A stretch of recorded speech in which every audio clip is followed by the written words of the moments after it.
Je vais d'abord présenter rapidement la genèse de ce projet. À l'origine, il y a une rencontre de deux centres d'intérêt. Mon intérêt pour les utopies scientifiques médiévales, en particulier le vol humain, qui a alimenté mon séminaire de l'école pratique de hautes études pendant 2 ans, et l'intérêt de Roberto Poma, spécialiste de l'histoire de la médecine à la Renaissance à l'université Paris-Est-Créteil, pour l'utopie du corps. Nous avions obtenu, il y a quelques années, un financement dit PEPS du CNRS et de l'université Paris-Est pour un projet intitulé Nature est possible. Et le colloque dont il va être question est le fruit de notre collaboration successive avec Joël Ducot, directeur d'études à le PHE et professeur à Paris-Sorbonne, qui s'intéresse notamment à l'anecdote scientifique et qui a bien voulu porter le projet au sein d'Astec. Bon, elle vous prie de l'excuser de ne pas pouvoir être présente aujourd'hui à mes côtés. Avec Danielle Jacquard, directrice d'études émérite à l'EPHE, spécialiste bien connue de la science et de la médecine médiévale, et avec Christophe Grélard, directeur d'études à l'EPHE et spécialiste de philosophie médiévale. Alors, j'indique brièvement les listes donc, des organisateurs. Je vais aussi indiquer et rappeler brièvement, mais sans vouloir vous laisser, les différents partenaires qui ont permis ce colloque. Donc, évidemment, Astec, l'équipe Saprat, l'équipe LEM, l'école pratique d'autres études comme institution qui a prêté une partie de ses locaux. Du côté de l'université Paris-Est et Paris-Est-Créteil, le PEPS NAPOS, donc Nature est possible, et le laboratoire LIS. Alors, évidemment, la question de l'utopie scientifique ne se posait pas historiographiquement dans les mêmes termes pour le Moyen-Âge et pour la Renaissance. D'une part, la notion d'utopie en tant que telle était d'emblée chez elle à la Renaissance, en une période où Thomas More l'avait fait naître. Et quant au terme utopie scientifique, l'exemple bien connu, trop connu, des inventions extraordinaires de Léonard de Vinci était d'emblée paradigmatique. En revanche, appliquer la notion d'utopie scientifique à la période médiévale n'allait pas de soi. D'une part, parce que le terme utopie, nous l'avons dit, y était anachronique. D'autre part, parce que la période médiévale n'est pas réputée pour sa fantaisie scientifique. La liste bien connue mais mal étudiée des inventions extraordinaires de Roger Bacon au XIIIe siècle est peut-être l'un des rares exemples qui viennent à l'esprit, même s'il y en a d'autres.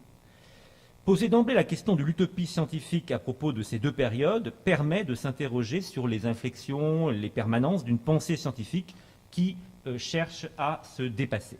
Alors il faut d'abord s'entendre sur ce qu'on nous appelons utopie scientifique. Il y a 2 sens. Alors j'écarte tout de suite le premier sens, nous écartons le premier sens, c'est-à-dire l'expression d'utopie scientifique comme gouvernement idéal dont les principes et les règles seraient définis scientifiquement au regard de la science, en particulier de la science politique. L'utopie scientifique ainsi conçue peut s'étendre au domaine du monde naturel, mais ce type d'utopie vise bien en priorité à réformer la société, ou plus exactement à refonder la société suivant un idéal scientifiquement défini. Donc, par utopie scientifique, c'est le second sens que nous retenons, à savoir l'utopie de la science elle-même, c'est-à-dire un projet scientifique irréalisable dans les conditions scientifiques où il est formulé. Cet emploi n'est pas inusité, on le trouve employé ça et là aujourd'hui pour désigner par exemple les projets les plus audacieux ou les plus terrifiants de modification génétique. La question politique n'est donc pas prioritaire, ne fait pas partie de la définition retenue, même si on la verra réapparaître ça et là au fil des exposés. Alors, j'avais proposé dans mon séminaire de l'école pratique de hautes études 5 critères pour définir l'utopie scientifique. Il me semble qu'ils s'appliquent assez bien aux diverses communications de ce colloque, donc je me permets de les reprendre en mon nom et en nom collectif. Premièrement, il s'agit d'une projection imaginaire, qu'il s'agisse d'un rêve technicien, d'une expérience de pensée ou d'une explication qui ne dirait rien de son contenu. Le premier critère, c'est celui du caractère imaginaire. Deuxième critère, cette projection imaginaire doit être étonnante, provoquer l'émerveillement ou bien l'effroi. C'est le point commun qu'elle a aussi avec le merveilleux naturel ou avec la magie, même si on verra qu'elle s'en démarque très clairement. Et donc, retenons ce deuxième critère du caractère extraordinaire. Troisième critère, un effort même minimale de rationalisation de cette projection, même s'il ne s'agit dans certains cas que de postuler cette rationalisation. L'utopie scientifique, comme son nom l'indique, s'inscrit dans le travail de la science. Le savant utopiste présuppose toujours que lorsque l'invention sera réalisée, alors on connaîtra parfaitement tous les mécanismes et toute la causalité qui a été mise en œuvre. Et cela est une grande différence avec la magie et même avec la magie naturelle, où au contraire, il faut toujours que la cause demeure cachée, occultée. Donc le troisième critère, aspiration à la rationalité scientifique. Quatrième critère, une limite scientifique et technique qui rend cette projection hors de portée au moment où elle est formulée, et même à assez long terme.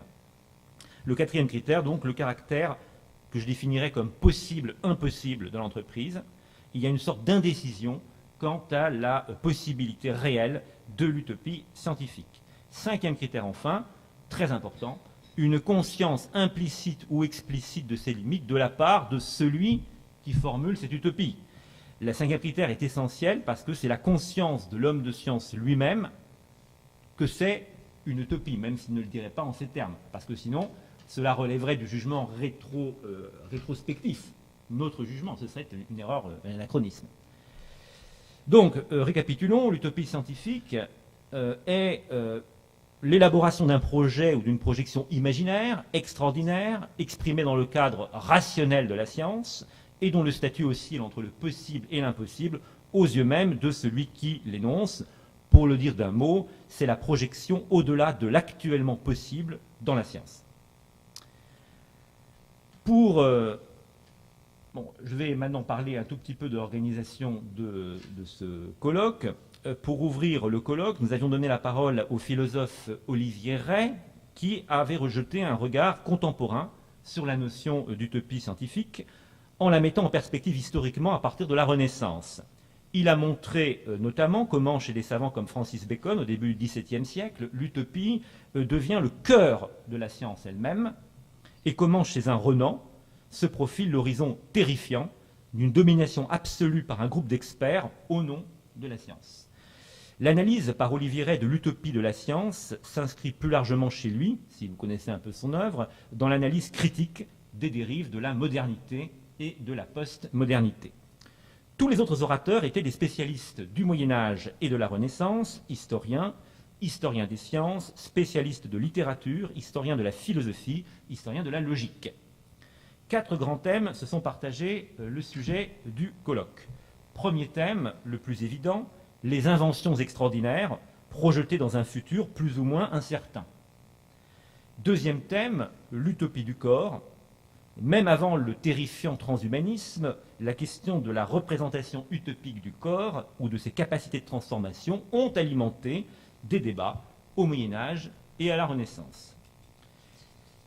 Troisième thème, l'utopie, comme nous l'avons dit, est une projection imaginaire et de ce fait, elle entretient d'emblée une relation forte avec la question de l'image, celle qui ébauche fictivement sa réalisation à venir. Quatrième thème, le problème du possible et de l'impossible, qui est la clé de la dimension utopique de ce type de projection, entre l'impossible actuel et l'éventuellement possible au futur. L'utopie scientifique défie, dans la plus grande ambiguïté, les délimitations logiques entre les notions d'impossible, de possible et de futur. Cette incertitude, nous l'avons dit, est l'une de ses caractéristiques essentielles et plusieurs contributions, nous le verrons, sont attachées très clairement à cette question. Il est impossible de donner évidemment un résumé de chaque communication dans chacune des rubriques, ce n'est pas le but de l'exposé, donc je me contenterai de donner quelques éléments apparus au fil des divers exposés. Donc commençons par les inventions extraordinaires, les machines extraordinaires. Au fil des exposés, plusieurs machines ont été évoquées, automates, machines à voler, roues perpétuelles.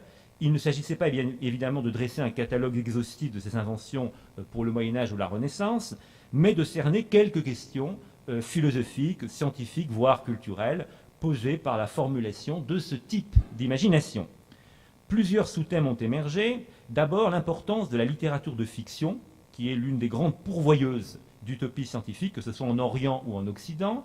Anna Caiozzo a analysé les représentations dans de somptueux manuscrits orientaux de plusieurs automates merveilleux. Et là, la distinction entre technique et magie n'est pas très claire.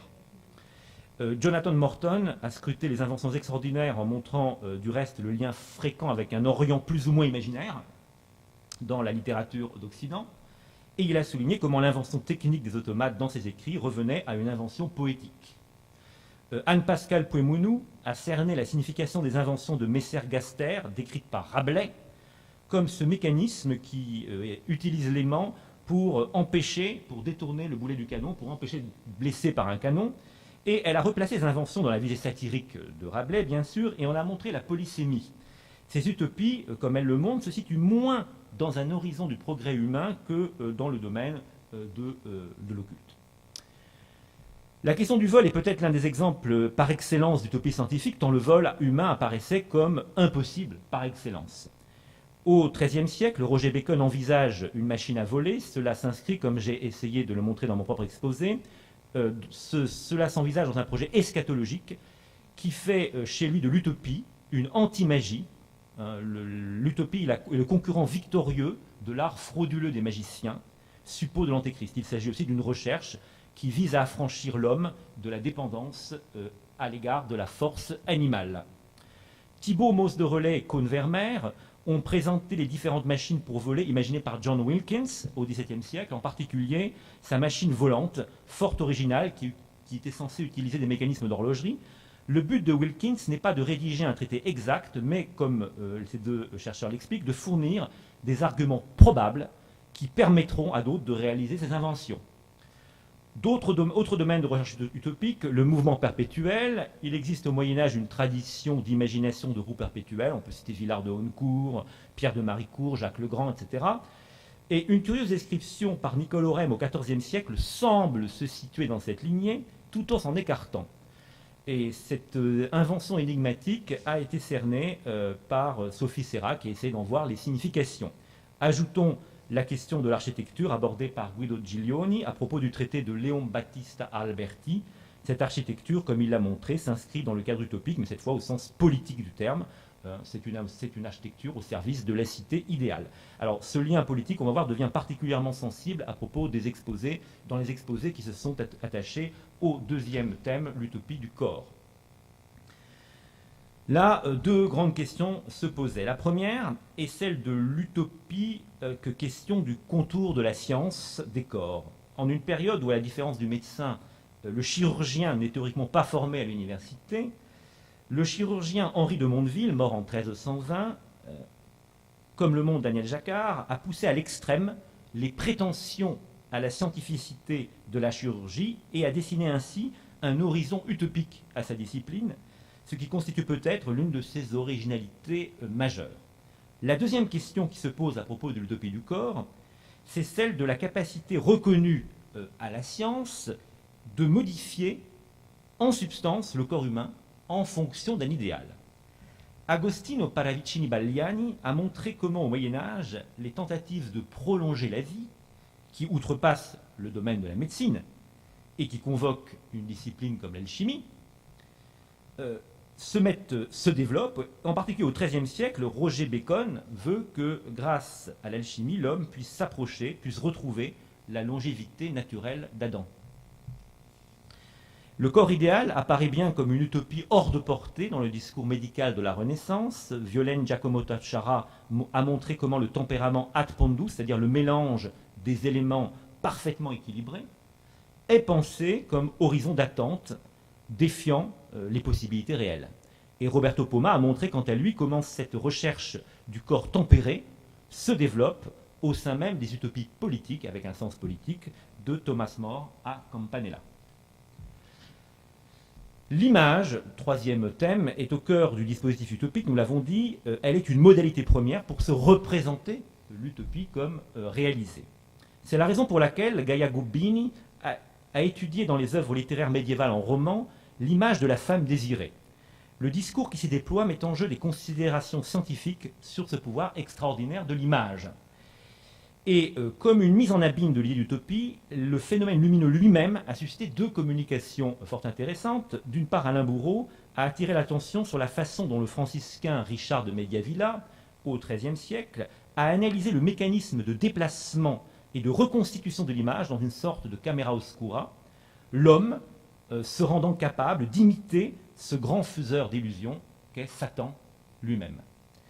D'autre part, Joël Ducos s'est interrogé sur la pertinence qu'il y aurait à caractériser comme utopique les expériences de pensée dans les traités des auteurs consacrés à l'arc-en-ciel. Enfin, l'utopie scientifique repose sur une certaine conception et une certaine extension du concept de possible. Alessandro Conti a exposé la façon dont, au début du XIVe siècle, le philosophe anglais Walter Burley redéfinit les différents sens du possible, prenant une place éminente dans le débat, en particulier autour du statut de la chimère. Alors je rappelle que la chimère en logique, c'est l'exemple topique, je n'ai pas dit utopique, j'ai bien dit topique, de l'être impossible, parce que c'est l'être qui est composé de parties dont il ne peut pas être composé. Maria Sorochina a montré les scénarios envisagés par les théologiens du XIIIe siècle pour un événement dont l'arrivée est considérée comme certain, l'Apocalypse, mais dont les conséquences sur la nature et le cosmos relèvent nécessairement du probable en fonction du critère fort variable du meilleur monde possible. Marion Liotto a montré quant à elle comment chez Giordano Bruno, au XVIe siècle, les possibilités de fait et de droit constituent deux formes de dépassement que ce dernier, cependant, ne devait pas considérer, lui, comme utopique.